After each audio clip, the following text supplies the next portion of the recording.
this population is more than the heterogeneity of this population.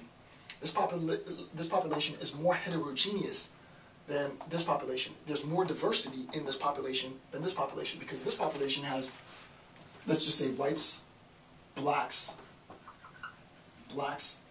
but also the offspring of blacks and whites, right? So as we intermix, right, as miscegenation increases within a heterogeneous population, diversity increases, right? So there is an increase in diversity where there is prevalence of hybridity, to be technical, right?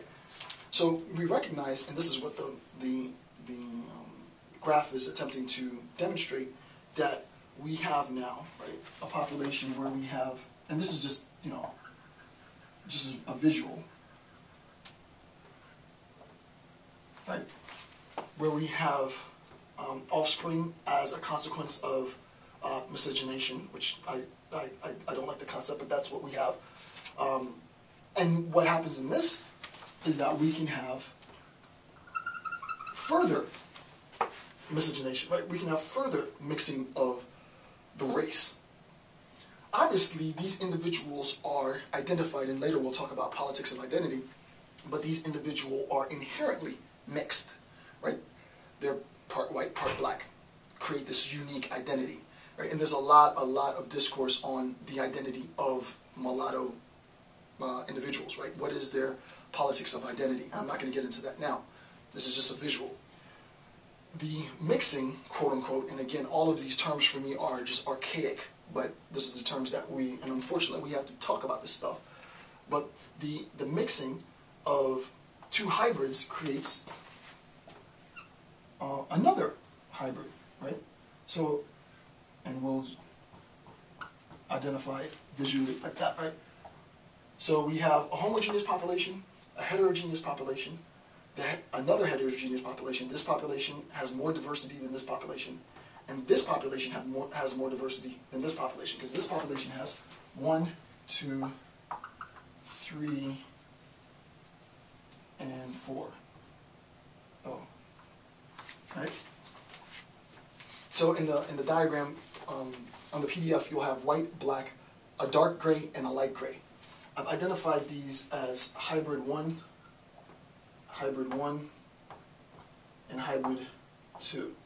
Right? So this population is more diverse than this, and so on. So what you can see is an increase in diversity, as there is an increase in hybridity, a decrease in diversity with a decrease in hybridity. Right? So that hybridity is the source, is the locus of diversification. Right? Social diversification comes as a consequence of hybridity, to be technical. All that means is the more that we intermix, the more diverse our population becomes. That's all that means. It sounds fancy, but really it's sort of hopefully visually obvious, right? So that hybridity serves as the locus for population diversification. So what ends up happening in this account, it's important to understand 1, the concept of hybridity, 2, the concept of miscegenation, and 3, the concept of an increase in diversity. Now we can look at how this has historically played out, right? So given all of these facts, how has this discourse of heterogeneity, social heterogeneity, played out within the overarching paradigm of orthodox historical narrative, right? What is the orthodox historical narrative with respect to heterogeneous populations, right? Well, the orthodoxy now is going to argue this point, right? The orthodoxy is going to account for the dangers of hybridity, right? So there's the dangers, and I put it in square quote because there really aren't any dangers, but the dangers of. So, what are the dangers of hybridity? Well, the first quote-unquote danger of hybridity, number 1, is hybridity develops as a belief that races were separate species, right? As I said before, this idea of hybridity comes as a consequence of, as I said in previous video lectures, a consequence of scientific enlightenment. And scientific enlightenment initially posited this notion of race. This notion of race at its initial conception, when it was still in its fledgling stage, was believed that white race and black race were incompatible. There were two different species, and that they wouldn't be able to produce offspring. Once we realized that they could produce offspring, this offspring being hybrids, we believed that the offspring would be sterile. So it initially developed as a belief that the races were separate.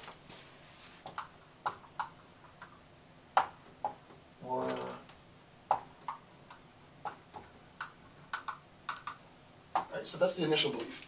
Then we recognize, but if races were separate species, their offspring, the hybrid, should be sterile, right?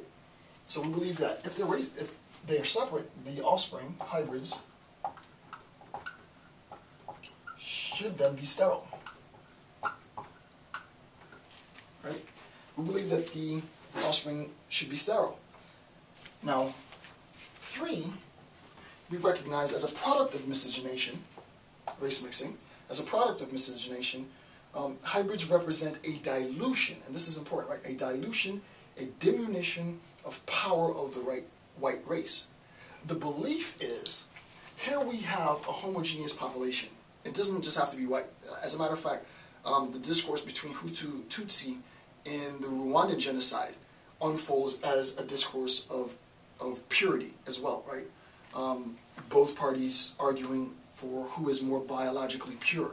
This whole idea of biological purity is crap to begin with. It's all pseudoscience to begin with. Nevertheless, the pseudoscience sort of governs the way that we interact with each other. So in this homogeneous society, we believe in, this is a representation of the pinnacle of purity, right? Purity is typified in a homogeneous, and this is not true. The belief is, for those who preserve orthodoxy, that in a homogeneous population, purity is purified. First of all, purity doesn't exist. Second of all, homogeneous populations is impossible in a globalized world. We're not going to have a homogeneous population unless you attempt to arrive at a homogeneous population through genocidal means, which is what I write on, right? But that's another story. So the belief is, which is false, that purity is represented in homogeneous population. What happens with a heterogeneous population is that there's still remnants of that purity, but the possibility now for race mixing arises because there is a cohabitation of different races, right? So purity is still preserved.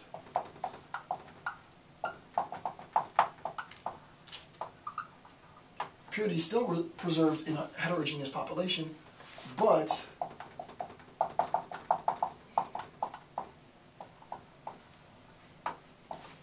purity is still preserved in this first conceptual phase, but it's threatened. Why is it threatened? Because now we can cohabit. We, those of power, those of pure blood, are cohabiting with those of lesser blood, whoever they might be, and some of our weaker members, some of the weaker, especially this person, some of our weaker pure bloods will interbreed, right, through miscegenation to create these bastards.